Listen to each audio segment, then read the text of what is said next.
بسم الله الرحمن الرحيم. فصل في التخارج. خجي دا فصل لی تخارج په مسئله کی دام د صلح نه دی. تخارج خپل معنی د وتل اصطلاح کی تخارج چاته وي دا موږ سراجی کی ویلو چې وارث د نورو ورثو پر رضا باندې د تاریکین یو متعین شیوالی او د بقیه ترکین او دستبردار شي. یادم شي یو وارث یو متعین حصہ د تاریکین والی او ټول ورثه پکې راضي او باقی ترکین دستبردار شي. دغه څه شرایط دي ورثو کې بنا بالغ نه دغه طریقه و دین راګیر کړی نه یعنی مړی باندې چې اوس دین وی او دومره دین وی خصوصا دې صورت کې چې غلط طریقې نم زیات وي همدغه شان کچري طریقه کې دل چې کوم یې څور کوي په طریقه کې د دې هم جنس موجودو او نور سامانمو نو دل چې کوم یې څور کوي د دې حصہ چې ال تک مجوړیږي د غینه بلګه زیاتې ځکه چې جنس په جنس شو دا کم زیاتی چې دا د نورې طریقې په مقابله کې شي دا څه شرایط دي. بهرحال خبر آسانه ده وقت شي. تفصل في التخارج. قال قدري مولا فرمای واذا كانت الطريقه بين ورثه فاخرجوا احدهم منها بمال اعطوه اياه والطريقه عقار او عروض. اول سوره دا ده کوم درڅلور سوره بیانې په طریقه کې غیر منقولی جایداد چوته مونږ وایو پلاټ کور وغیرہ موجود دي او سامانونه موجود دي او به دي کستا خاص شی ورکو مثلا یو دکان ورکو خاص نو بس جایز ده کداغه د دې سي نه زیات ویم جایز ده او کده دې سي نه کم ویم جایز ده. ګوره یو ته واذا كانت الطريقه کله چې و طریقه بین ورثه د ورثو ترمنس کې فاخرجوا دي ورثوا ويستلوا احدهم يوارث من هذا طريقين بمال سمال باندې آتو چې دغه مالی ورکړلو یا ودتا والطريقه اول سورت دي نه شروع شو او طریقه چې دا د کی عقار غیر منقولی اشیاء او عروض یا سامانون اجازه جائز دا قسم صلح تخارج جائز دی. قلیلا کان ما آتوه لګوي کاغه شي کمی چې دی یو وارث کمی چې قلیلا کان ما برابر خبره ده کلګوي هغه شي آتوه چې هغه ورکړی دی یا هو دی مصالح وارث او کثیرا یا زیت وی لانه امکن تصحيحه بیان مریض دا به توري به موږ صحیح کو کنه څه مطلب دله چې کوم مثلا دکان ورکو یا ور لګاړې ورکو گویا د خپلې سپاغو باندې خرڅ کړل او هغه خپلې دله گاڑی کې کماوه دکان کې کماوه پرې خو دله ورته نو بیا شو کنه د مال هغه ته د نور مال کې چې د کمې سوا هغه ته پرې خو دله پرازا گاڑی کې د هغه کمې سوا دته پرې خو دله پرازا مبادله المال بالمال بالتراضي نو بیا شو. او بدی کې اثر د حضرت عثمان هم دی د حضرت عبدالرحمن بن عوف رضی الله تعالی عنہ دلته وی چې څلور بیبیانې وي دغه کې یو بیبي و تماذر بنو مانی اشجعیه دا شاعر و دور سره نکاح کړي و د لګه تیز و بد اخلاق غونډه کې او به ولده طلاق ورکړل دوا او عدت کې و دا وفات شو. نو چې کله عدت کی او طلاق ورکړي به خو زوج فاری حسابيږي نو به هو میراث ورته ملاويږي نو به دی چې میراث ورکولو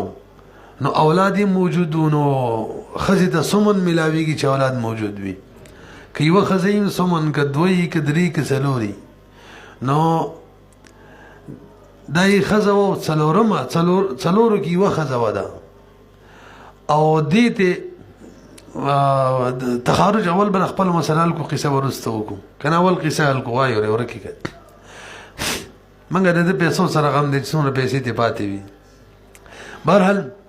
عبدالرحمن بن عوف رضی الله تعالی عنہ یو روایت کې درې به بین رغلی یو کې څلور به بین وي او اولادي هم موجودو نو به بیان ته څومره ملاويږي سمن اتم ایسا به که دوی شریکه باندې او ته هم میلاویږي، که درې که څلور به شریک او ته میلاویږي. نو دې ته چې کومه حصه ورکړله دې ته، نو دا وایي چې 80,000 دینار 80,000 دینار و 100 دینارو نه 1.5 تولې سونه جوړیږي. 100 دینارو نه 1.5 تولې سونه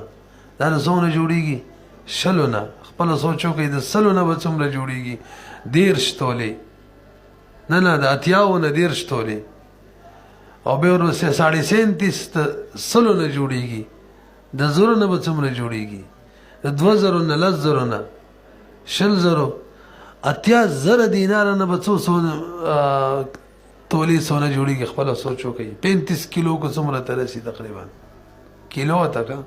په خبره باندې پوه شوې. بهرحال دغه شان څه حساب دی 35 کیلو دی که څومره ده. خو او به د دې د حصه چې وه دا 8مه حصه هم نه وه، دا کل مال د عبدالرحمن بن عوف رضی الله عنه نه و، بلکې 8مه حصه کې 14مه حصه وه، مطلب 24 حصه وه. 80,000 دینار له چې 24 کې ضرب ورکړي څومره جوړیږي که نه؟ نو اقا کل مالو اوس پته لګي څومره مال به دنه پاتې و. ولا سوچ وکړئ. بهرحال مقصدي خبره زموږ دا ده چې طریقه کې دی له دا شی ورکو، دا طریقې نه ویستله او باقي مال ورثه ته پاتې شو. نو تخارج ورسره شوی و. عثمان رضی الله دا کار وکړلو، د هغه په مخامخ باندې وشو، هغه اجازت ورکو، نو معلومه شوله چې جایز دی. وګورئ او په جواز د تخارج کې اثر د حضرت عثمان دی. فإنه صالحه ځکه د صلح کړی و د تماثر الشعیع چې دا ښځه د عبدالرحمن بن عوف رضی الله عنه وه ان ربع ثمنها د ثمن د ربع، ځکه ثمن خو د ټولو بیبیانو حق و، دا پکې 4مه و د هغې ربع علی 80,000 دینار. او څوک وایي 3 ښځې وي او دا دینار 9 درهم، مختلف اقوال دي پکې لاندې لیکل شوي. قال قدري مولا فرمایي وإن كانت الطريقة فضة فاتوه ذهب او كان ذهبا فاتوه فضة فكذلك. دویم صورت واورئ، طریقه کې چاندي پاتې وه او د مصالح وارث له ذهب ورکړه. طریقه کې ذهب پاتې و سونا، او دا څوک چې اوزي مصالح دلې سونا ورکړله چاندي ورکړله، جایز به یې که نه وي؟ او جایز ده نه رسوي به. طریقه کې څه پاتې و؟ سونا، او دلې څه ورکړله؟ چاندي. او یا د دې برعکس دا ولې جایز ده؟ دا هم به یاده که نه څنګه به د دې حصه کومه په چاندۍ سونې کې وه، عوض کې دله چاندي ورکړه، د ده حصه کومه په چاندۍ کې وه، عوض کې دله سونه ورکړله، بس جایز ده. که کمې زیاتې هم جایز ده، سم جنس بدل دی. البته بیع صرف د تقابض مجلس کې ضروري دی. ورته وګورئ وإن كانت الطریقه که چرې وه طریقه دا فضه وه، ټوله چاندي پاتې وه، فاتوه ذهبه دلې چېرته سونه را پیدا کړه او سونې ورکړله او چاندي موږ ته پرېږده.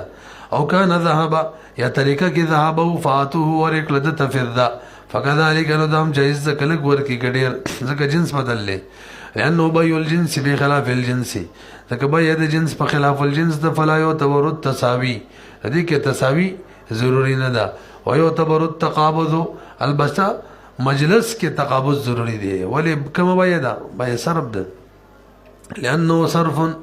غیر ان الذي في يده بقية الطريقه. لږ به وګورئ اوس مثلا 2 دي 2 یا 3 کسان یاد کې 3 ورسه دي، یولې طریقه کې سونه پاتې دی، یولې چاندي ورکړله، نو دا قصه وشوله. یا طریقه کې چاندي دی، یولې سونه ورکړله، نو موږ ویل دا کومه بیه ده؟ بیه صرف ده، جایز ده که لږې کړي دي. اوس سوال دا دی چې بی دله خو یې ډایرک مجلس کې قبضه ورکړله، خو د هغو قبضه چې کومه زړه په زړه د هغې له اعتبار شته که نه؟ یعنې دغه طریقه د دغه نورو ورثو په قبضه کې آلریډي ده، یا په دغه نورو ورثو کې د یو وارث په قبضه کې ده، نو دغه قبضه به معتبره وي که نه؟ پوهېږئ په خبره؟ جواب دا دی مولي صاحب د مسلې 2 حکمونه بیانوي. که چېرې هغه انکار کولو چې ما سره طریقه ده او به یې ثابته کړله، بس به دغه قبضه کافي ده. ولی ودیعه کې چې کله موده انکار کوي او به ثابت شي، نو به حکم غیر مضمون نه مضمون ته راوړي، نو دغه قبضه چې ده مضمونه قبضه ده. او بیه کې مضمونه قبضه، مضمونه قبضه خو پیژنئ که نه؟ چې هغې کې بالا کې استهلاک دواړو کې توان وي او غیر مضمونه قبضه چې هغې کې هلاک کې توان نه وي استهلاک کې وي. اب انشاءالله موږ له هبه کې راشي مخکې هم څېره شوې وه نو موږ دا قصه کړې وه که ستاسو ذهن کې چې قبضه مضمونه د قبضه مضمونې نه کافي کېږي قبضه مضمونه د غیر مضمونې نه هم کافي کېږي او غیر مضمونه د غیر مضمونې نه کافي کېږي خو غیر مضمونه د مضمونې نه کافي کېږي. نو اوس کدی کم وس کس په قبضه کې طریقه د انکار کولو نو ودیعه وه خو مضمونه شوله انکار یې کو او اوس بای صورت کې هم قبضه مضمونه پکار ده نو د زړه قبضه کافي کېږي او که د باقاعده منله چې ما سره شته دی طریقه ما سره ده نو بیا خو امانت دی امانت کې قبضه کمه غیر مضمونه او غیر مضمونه د مضمونې نه کافي کېږي نه او اوس به طور بای د ته قبضه ورکول خو مضمونه حالانکه د سره قبضه غیر مضمونه ده نو اوس به څه کوي مخې ته بیا را حاضره کي او دوباره به دغه کس قبضه وکړي قبضه مضمونه به جوړ شي. او ته وګورئ غیر ان الذي البته دومره خبره ده دغه وارث هغه وارث فی یده بقیه الطریقه د چا په لاس کې چې باقي طریقه ده ان کان جاحدا کغه انکار کوي چې زما په لاس کې قبضه طریقه ده او به ثابت شول نو یکتفا بذلک القبض په دغه قبضه باندې به اکتفا کیږي ځکه دا قبضه کومه و ده مضمونه ده او دل چې په تور بیا کومه قبضه ورکه مضمونه ده یو د بل نه کافی شو په تور بیا مطلب صلح بیا ده لانه قبض زمان ځکه امانتی بیا چې هغه کې جهود راشي هغه قبضه زمانی جوړیږي فینوب عن قبض الصلح نو د صلح د قبضینا کافی کیږي ځکه د صلح والا قبضه دلته د بی والا قبضه ده صلح په معنا د بی ده نو مضمونه ده وان کان مقر او د چا په قبضه کې چې طریقه واغه اقرار کو چې زما په قبضه کې ده نو به خدا قبضه غیر مضمونه ده امانت والا ده او دته چې به تور صلح ورکی د بی والا مضمونه په کار ده خو نشته. وان كان مقرا لابد من تجديد القبض به نوې قبضه ضروري او ته راي ولا حاضرې کې حاضرې کې او ته وسې قبضه کا لانه قبض امانه ذکر د قبضه د امانت د فلا ينوب عن قبض الصلح د صلح د قبضینا کما چې مضمونه قبضه د قبضه د اغینه نائب نه جوړیږي. برحال تو صورت ندرم وان كانت الطريقه ذهبا وفضه وغير ذلك فصالحهم على فضه او ذهب لګو ګورئ اول صورت کی طریقه کی عام سامانونه پاتیو او کور پلاٹ پټی وغیرہ پاتیو. دویم صورت کی طریقه کی صرف سونا واغله چاندی ورکړه صرف چاندی واغله سونا ورکړه دوا. دریم صورت طریقه کی هر قسمه مال له مثلا سونم ده چاندیم ده عام سامانونه پاتې دي څو شو دومره وای درې او دا کم کس چې وزیدله صرف سونا ورکړي نو وسم دا صلح جایز ده خو شرط ولدا ده د چې څومره حصہ الته سونه کې و دا غینه بل غزې ته ورکی سونه به د سونه په مقابله کې شي او دا زیته چې کوم نور مال له چاندي کې حصہ ده یا عام سامانونو کې حصہ ده دا زیته به دغه په مقابله کې شي. تاسو ځین کې مونږ الته د شرشم ودانی شرشم په وګو باندې خرڅول کې ویلو تیل باندې خرڅول کې مونږ ویلو چې دا تیل به د شرشم ودانی د تیل کې چې کوم تیل لغینه بلک زیت وي تیل به تیل په مقابله کې شي او دا زیتی تیل به دغه کم بوست یې په مقابله کې شي ویلی مو کنه دې تمدي عجوه وای کا دا مشهور مسله ده. برحال پوه شو پی نو طریقه کې ذهب هم دي چاندیم ده مثلا پلاټون هم دي د سی بوایو نو دا کم کس چوزي ده صرف سونه ور کوي نو سونه کې چې د کومه حصہ و طریقه کې دا غینه بدله غزيته او کله چاندي ور کوي نو چاندي کې چې د کومه حصہ و په طریقه کې چې کومه چاندي پرته ده د پکې کومه حصہ جوړېده لغینه بلګه زیته ور کوي چاندي بل چاندي مقابله کې او زيتي بل نور شی مقابله کې شي. وان كانت الطريقه ذهبا کدا طریقه سونه وا وفضه في الذنب کیوا وغير ذلك نورم بکیو فصالحوه د سره صلح وکړه لا فضه صرف الذب والی او ذهب صرف سونه والی نو فلا بد نو به ضروری دا یکونه ما چوي بهغه شی او ته حکم چې د تور کوي اکثر من نصیبه دا بزیت وی د حصے نه من ذلك الجنس تغه جنس کې چې کوم حصے دغه نه بدا زیت وی نتیجه به دا شي حتی یکون نصیبه تر دې چې شی به حصہ د به مثله دا کم چې سونه د میلاو شوله الته چې کومه سونه د طریقه کې دا مثل د دې مثل به دغه مثل مقابله کې شي موږ لږ بزیته ورکی نو مثل به مقابله کې شي حتی یکون تر دې چې شبا نصیب دغه جنس بمثله په مثل دغه جنس سره او کم زیتی چې د دې سینه ورکی و زیادت لحقه او زیتی بد د حق د باري من بقیه الطریقه کې تاسو پوه شولې بل اخري عبارت حتی یکون نصیبه بمثله مطلب سونه د الته جوړېدل بالفرض او تقدیر یو توله نزل به یو توله لک زیت ورکی یو نیمه توله به ورکی یو توله به یو توله په مقابله کې شو د نیمه توله به د نورو احتراز عن الربا دیر بار چې احتراز د ربا نه راشي ولا بد من التقابض الاوس پاتې شول د قبضه مسله تاسو ګوري طریقه کې د دې سړي سونم وا ما تاسو ویلی یو توله فرض کړي چاندیم واسه بالفرض او تقدیر یو توله انور سامانونه مو او دلې ورکړل څه سونا یونی متوله داسې وکنه نو دا کومه حصہ چې د سونی الته دا او دغه په مقابله کې کومه چاندي ده دومره حصہ باندې په مجلس کې قبضه کوي خاني ونه کوله کچي ما تاسو یو توله د دې حصہ کې دله په سونا کې یو کې دله په چاندي کې انور سامانو ندله یو توله سونا میلاو شو او یونی متوله سونا میلاو شو داسې مې ویلي ونیمه توله نو هسې بالفرض والتقدیر به یې سره په کوم صورت کې راځي د ده حصه کې چې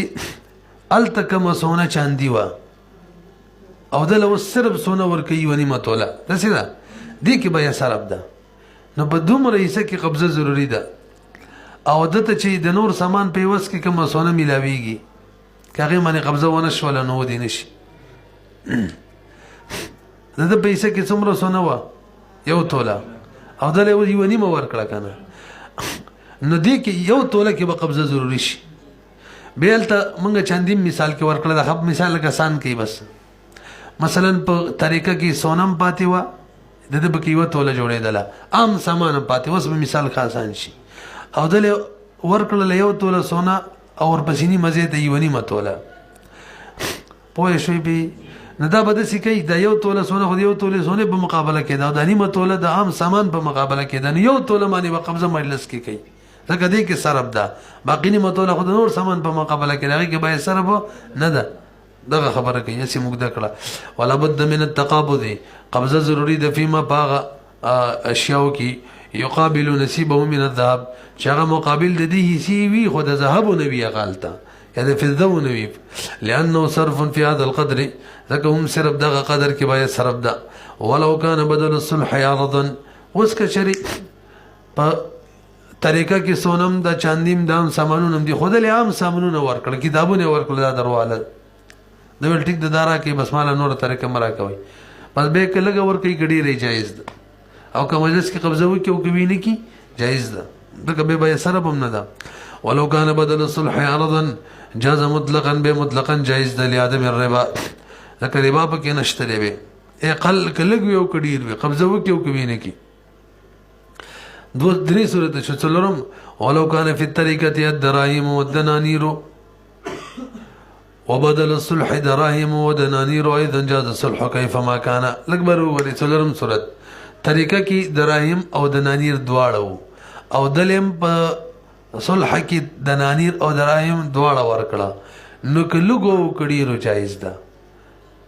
ولی خلاف یو جنس به خلاف الجنس ته واړو دلې درهم سونم ورکړی چاندیم او طریقه کې سونم ده او چاندی نو کډېرې ورکړي هم څه باک نه کوي کلهګې ورکړي هم څه باک نه کوي ولې نه کوي دلې چې کومه چاندي ورکړې به طریقې کې د سونې مقابله کې کو دلې چې کومه سونه ورکړي طریقې کې به د چاندۍ مقابله کې کو خلاف الجنس به شي که نه بیا خو کې کمې زیاتې جایز ده البته قبضه به مجلس کې ضروري به صرف خدا وإن كان في الطريقة دين ولو كان في الطريقة الدراهم والدنانير وبدل الصلح شوا أغم دراهم ودنانير أيضا جاز الصلح صلح جائز ده كيفما كان سنشوا صرفا للجنس لا خلاف الجنس تصحيح قد دبر بمنغ واړو جنس خلاف جنس تکما فی البیع لک بای کیم د سکړی مخکی دا صورت بای کې راته تیر شوی وکا لس دینار یو درهم لس درهم یو دینار د دې بای کې جایز ده لكن يشترط التقابض ضروري دی للصرف ځکه به صرف خدا قال قدري مولا فرمایي وإن كان في الطريقة دين للناس فادخلوه في الصلح. دا پنځم صورت شو. توجه جی طریقه کی نقد معلوم موجود دی. نقد مو وای دسی وای مو چې هغه په چا قرض نه دی پروت دی سړي په ملک کې موجودو او دا سي معلوم طریقه کې شته چې خلکو پورې قرضا ده. مثلا یو سړی وفات شو مال موجود دی فی الحال ورسره یو 10 لک روپۍ په خلکو قرضم پورې ده. نو اوس یو وارث ته هغه غصه تخارج کوي صلح کوي. نو اوس کده سي صورت وکي چې دله په دې نقد کې میسور کی او هغه دین کې میسور کی کومه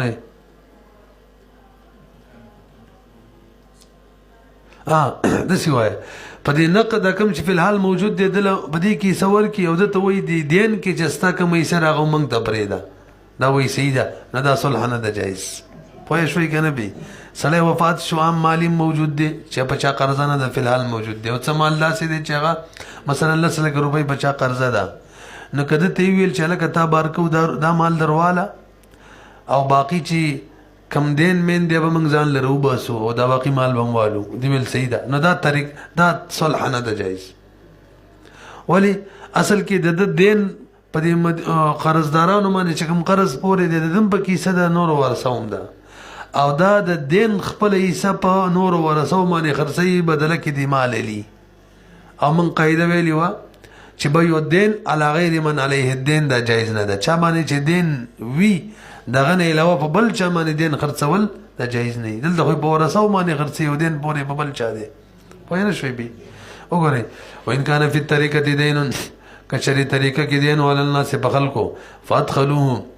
نو دی ورسو دا دین داخل کو بصلح کی په دې طریقه اعلی یخرجو چې دا ورسه به باسی المصالح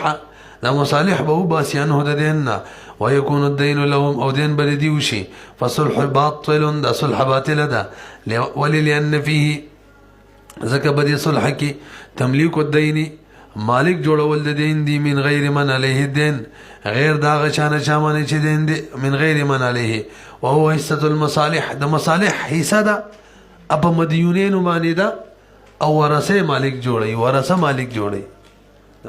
نو علی غیر من علیه الدین شو پوه شوي کنه بي وان شرطوا ايبرئ الغرماء يبرئ ده کنه وإن شرطوا أن يبرئ الغرماء من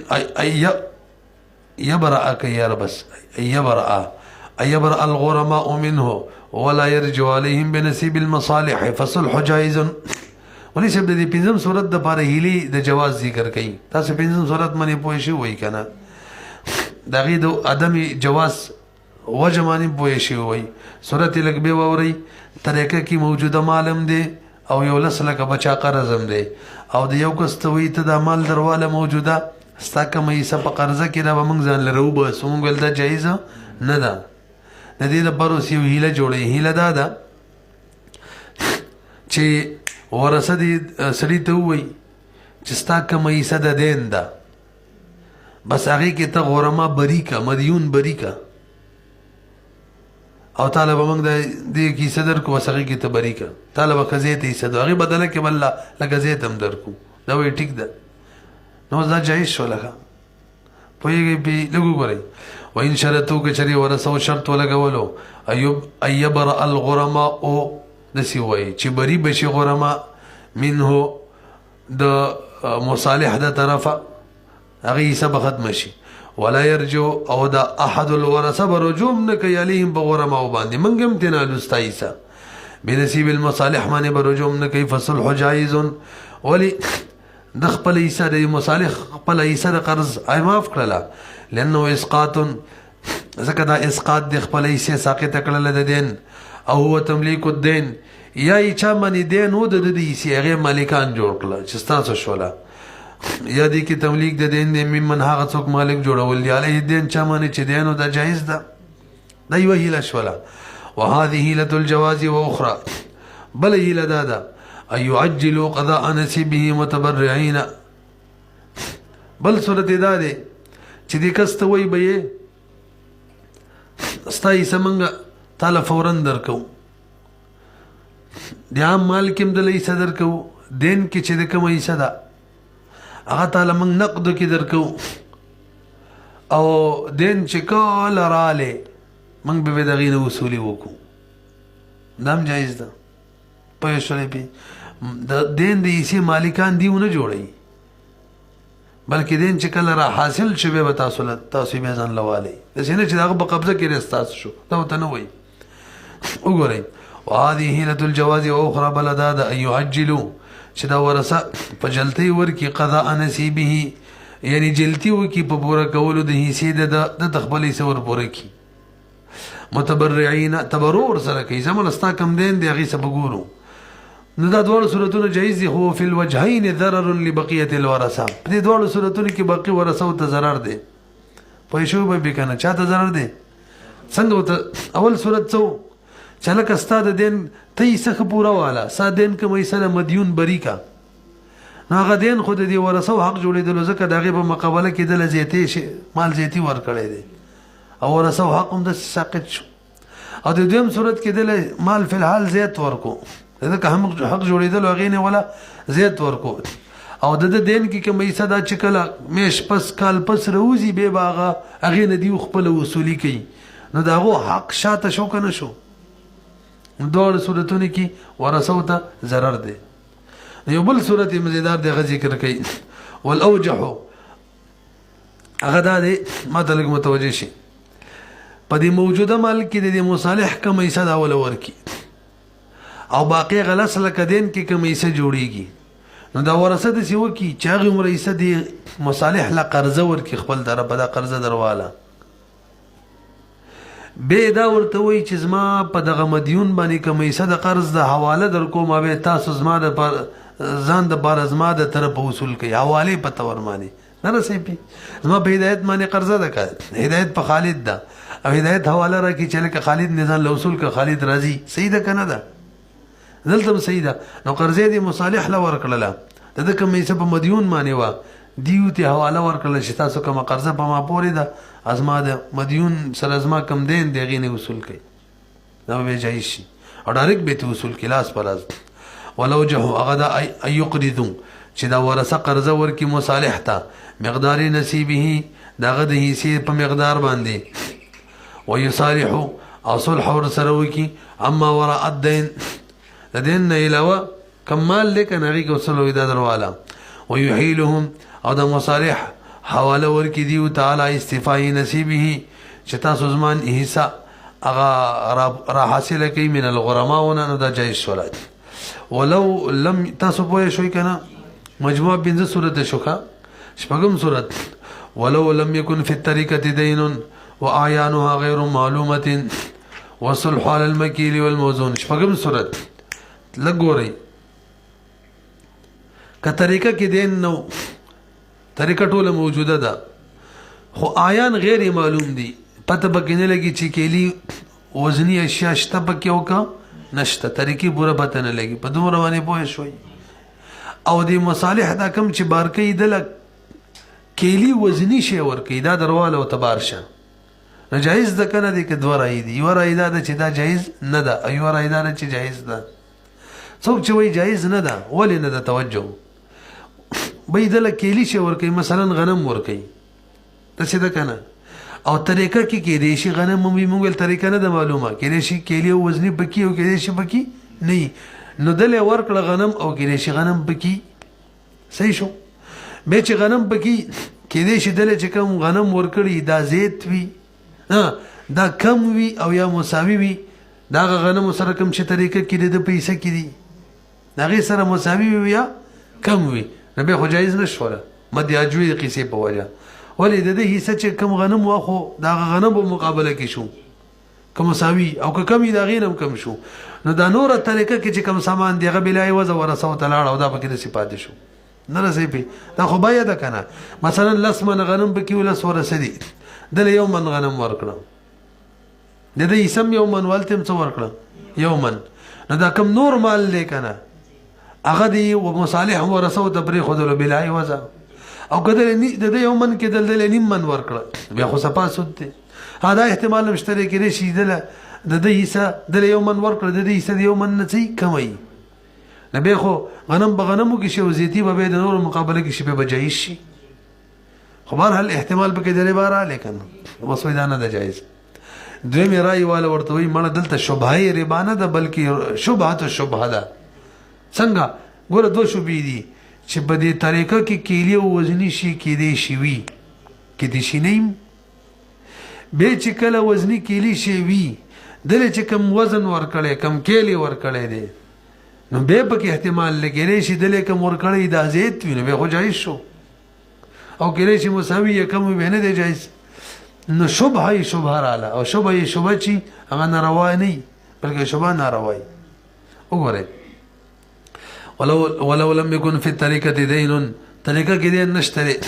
وعيانها او عین طریقه چې دا هغه غیر معلومه ده وصلح على المكيل والموزون او صلح بکیل یا وزنی شي وشي قیل چاویلی دی امام ظهیر الدین مرغنانی لا يجوز جائز نه ده لاحتمال الربا به کې احتمال له وقيل چاویلی يجوز جائز ده ولی جائز ده لانه شبهه الشبهه واذا كذا شبهه ده فقيه ابو جعفر ويها ولو كانت طريقه غير المكيل والموزون لكنها اعيان غير معلومه قيل لا يجوز لكبر وګوره سو مجموعه څو صورت وشو شپږم توجه جی